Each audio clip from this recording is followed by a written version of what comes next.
Sudah tapi belum.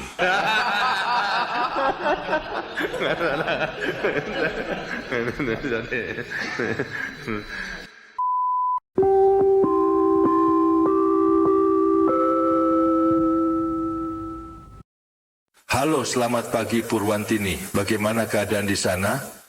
Keadaannya mendung gelap, Pak. Oh, yang semangat ya. Jangan pesimis. Saya sih semangat, Pak. Cuma khawatir jemuran saya dari kemarin belum kering. Oh ya, sekarang baru rame ijazah palsu. Kalau diperkenankan saya mau tanya. Dulu kamu perguruan tinggi di mana ya? UGM, Pak. UGM di Jogja. Iya, Pak. Wah, hebat. Biasa aja, Pak. Sudah jadi tradisi keluarga kami di UGM. Adik dan kakak saya di UGM semua. Hebat sekali. Apanya yang hebat, Pak? Dulu saya di UGM jualan bubur ayam kok. Adik saya jualan rujak es krim di belakang UGM di utara Selokan Mataram. Oh, Suami saya, Pak, yang di Fakultas Kehutanan UGM. hebat dong, satu alumni dengan mantan presiden kita. Biasa aja, Pak. Dia jadi satpam di sana kok, Pak. Oh, tidak apa-apa. Dari UGM dia ke ITB, Pak. ITB? Iya, Pak, Institut Tambal Ban.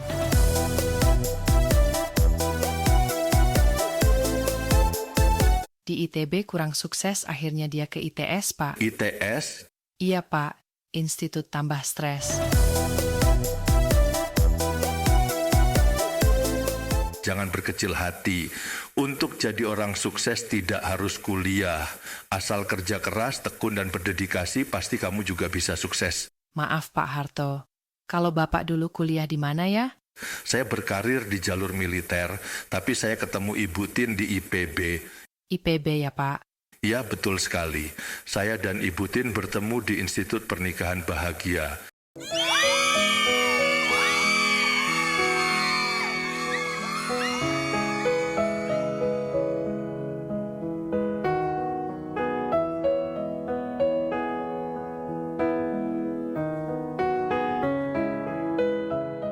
Sekarang lagi rame ijazah palsu, Pak.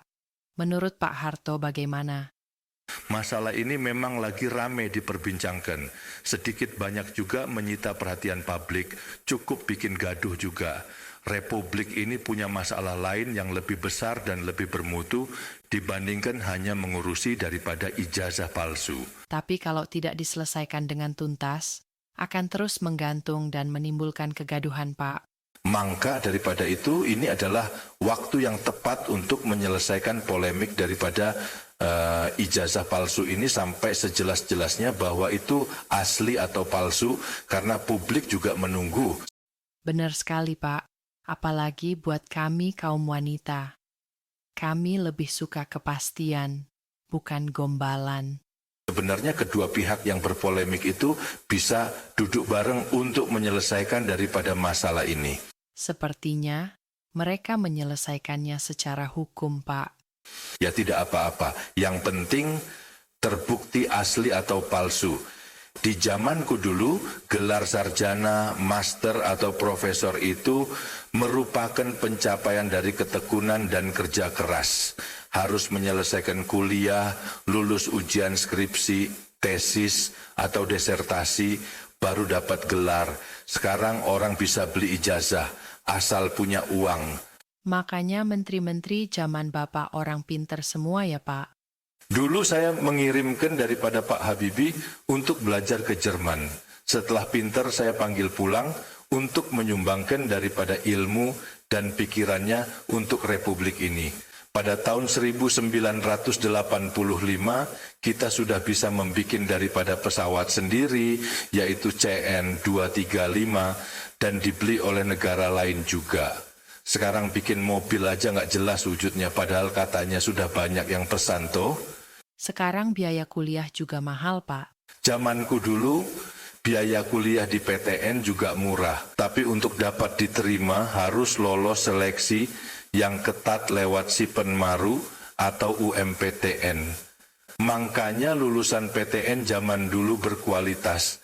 Beda dengan sekarang, malah ada jalur mandiri.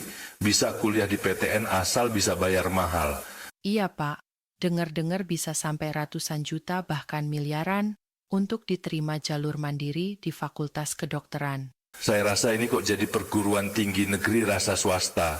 Negeri tapi swasta, kayak sudah tapi belum. Saya usulkan kalau mau cari cuan lebih banyak, mending perguruan tinggi negeri misalnya UI, buka kampus lagi namanya Universitas Swasta Indonesia, khusus yang bayar mahal. Atau buka cabang saja, UI cabang Bekasi, UI cabang Tanjung Priok, atau UGM cabang Solo. Dengan begitu cuannya kan lebih banyak. Wah, saya jadi pingin kuliah, Pak. Kalau kamu mau kuliah masih bisa. Coba daftar di universitas terbuka. Iya, Pak. Saya mau, Pak. Kamu mau kuliah di jurusan apa? Teknologi kayu, Pak. Izinkan saya memberi nasihat kepada seluruh mahasiswa dan sarjana di Indonesia bahwasannya kalian lulus dari fakultas dan jurusan apapun dalam kehidupan sehari-hari, nanti kalian akan dihadapkan pada ujian ekonomi. Baiklah, Pak. Terima kasih atas pencerahannya. Kita bertemu lagi di podcast berikutnya ya, Pak. Sama-sama. Sudah tapi belum. Sudah tapi belum.